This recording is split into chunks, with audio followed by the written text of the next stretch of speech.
Pakistan cricket board کی selection committee نے world cup کے لیے قومی اسکواڈ کا اعلان کر دیا۔ حسن علی کی واپسی، شاداب نئے کپتان برقرار، نسیم شاہ انفٹ ورلڈ کپ سے باہر ہو گئے۔ پی سی بی کے چیف سلیکٹر انضمام الحق نے پریس کانفرنس کے دوران 18 رکنی قومی اسکواڈ کا اعلان کرتے ہوئے کہا کہ قومی اسکواڈ میں کپتان بابر اعظم اور شاداب خان نائب کپتان ہوں گے۔ فاسٹ بالر نسیم شاہ انجری کی وجہ سے قومی اسکواڈ کا حصہ نہیں ہیں۔ عبداللہ شفیق، فخر زمان، حارث رؤف، افتخار احمد، شاہین آفریدی، محمد نواز، محمد وسیم جونیئر، حسن علی، سعود شکیل، سلمان آغا، اسامہ امیر بھی اسکواڈ کا حصہ ہوں گے۔ محمد حارث، ابرار احمد اور زمان خان کو ریزرو کھلاڑیوں میں رکھا گیا ہے۔ آئی سی سی ون ڈے ورلڈ کپ 2023 5 اکتوبر سے بھارت میں شروع ہو رہا ہے۔ نون لیگ نے عمران خان کو روکنے کے لیے سابق army chief general Qamar Javed Bajwa کی مدت ملازمت میں توسیع کی حمایت کی تھی۔ رانا ثناء اللہ نے اعتراف کر لیا۔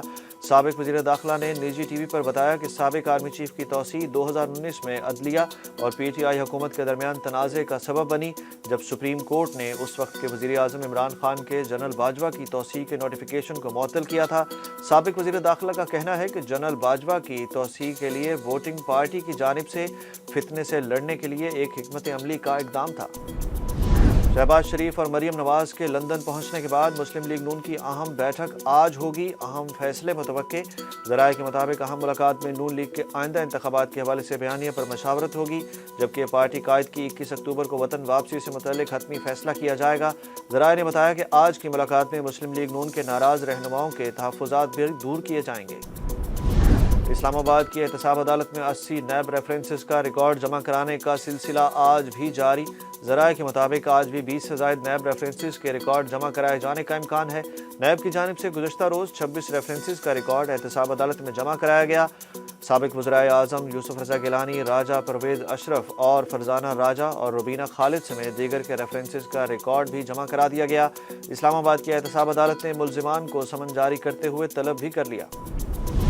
آصف زرداری اور چودھری شجاعت حسین کی ملاقات، افواہوں میں شدت آ گئی۔ سابق صدر آصف علی زرداری چودھری شجاعت حسین سے ملاقات کے لیے ان کی رہائش گاہ پہنچے اور صحت سے متعلق خیریت دریافت کی۔ پیپلز پارٹی کے مطابق دونوں رہنماؤں کے درمیان سیاسی صورتحال پر گفتگو ہوئی، جبکہ ذرائع کے مطابق 40 منٹ کی اس ملاقات میں پنجاب میں انتخابی اتحاد اور سیٹ ایڈجسٹمنٹ کرنے کی تجویز بھی شامل تھی۔ ملاقات میں چودھری سالک اور چودھری شافع حسین بھی موجود تھے۔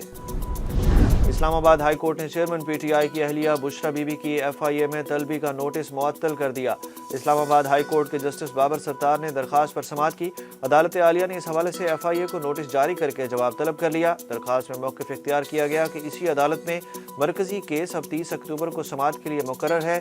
کیس زیر التوا ہونے کے باوجود ایف آئی اے نے 19 ستمبر کو طلبی کا نوٹس جاری کر دیا۔ ایف آئی اے نے بشرا بی بی کو وائس میچنگ کے لیے آج تھانہ کوہسار میں طلب کر رکھا تھا۔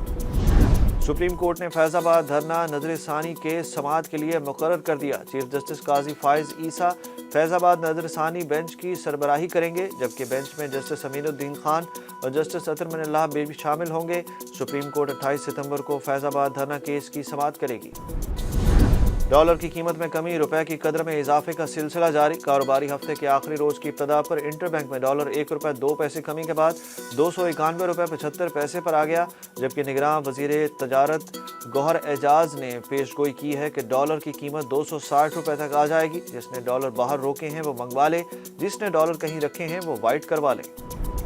یورپی یونین کے ممبران کے اعتراضات پر وفاقی حکومت نے لگژری اشیاء اور استعمال شدہ گاڑیوں کی درآمدات پر 100% تک ریگولیٹری ڈیوٹی عائد کرنے کی تجویز واپس لے لی۔ ٹیرف پالیسی بورڈ کو وفاقی حکومت کی جانب سے رواں ہفتے 125 پرتعیش اشیاء پر مزید ریگولیٹری ڈیوٹی عائد کرنے کی تجویز پیش کی گئی تھی۔ ذرائع کا کہنا ہے کہ ٹیرف بورڈ نے حکومت کی اس تجویز سے اتفاق نہ کرتے ہوئے معاملے کو مؤخر کر دیا۔ وفاقی وزیر توانائی نے گیس کی قیمتوں میں اضافے کا اعلان کر دیا۔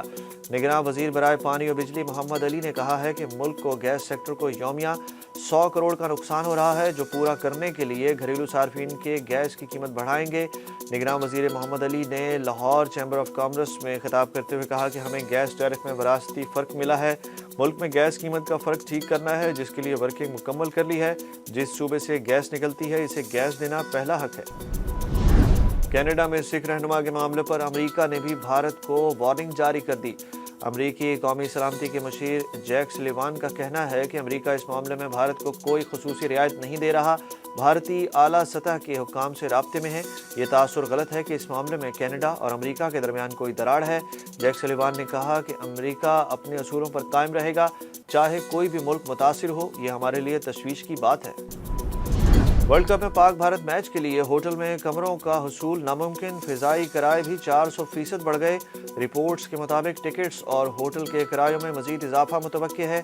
ڈیمانڈ بڑھنے کی وجہ سے ہوٹل کے ایک کمرے کا 80,000 روپے تک مانگا جا رہا ہے، جبکہ بھارت میں شیڈول کرکٹ ورلڈ کپ کے لیے سیکیورٹی اور ٹریفک پلان تیار کر لیا گیا۔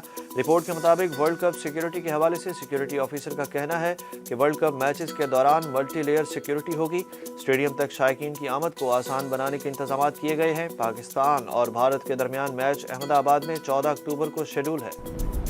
اور پاکستان کے ایک اور فاسٹ بالر احسان اللہ بھی انفٹ ہو کر کرکٹ سے دور ہو گئے۔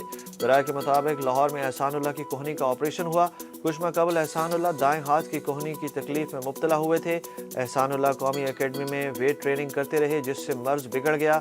ذرائع کا بتانا ہے کہ احسان اللہ کو آپریشن کے بعد ہسپتال سے فارغ کر دیا گیا۔ وہ ریہیب میں مصروف ہیں۔ ان کی آسٹریلیا کے ٹیسٹ سیریز اور PSL میں واپسی مشکل ہے۔